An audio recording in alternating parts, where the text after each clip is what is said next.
هدف أول في هذه اللحظات من جانب اللاعب حفرد، استطاع ان يتوغل. هنا الكره ممتازه، يا سلام يا سلام بالكعب ممتازه. وهنا التسديده وهدف اول للقوه الجويه العراقي في هذه اللحظات بعد مجهود كبير بالكعب، كانت ممتازه. شاهد الكره انطلاقه سريعه، القوه الجويه العراقي يتقدم بالهدف الاول في هذه الاثناء بمجهود كبير. بشار على التنفيذ، بشار على تنفيذ الخطة، تمريرة حاضرة ممتازة من الجهة اليسرى والعرضية تمشي عالية. هنا راسية جول!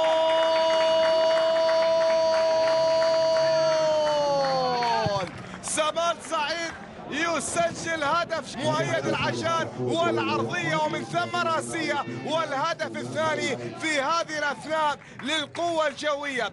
هدف ثاني بشكل جميل، هدف ملعوب، هدف بشكل رائع من اليسار. أتت العرضية من مؤيد العجان، بعد ذلك الراسية في الزاوية البعيدة في مرمى الحارس رياض.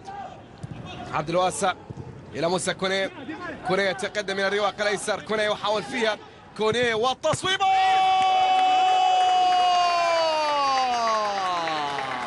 جول!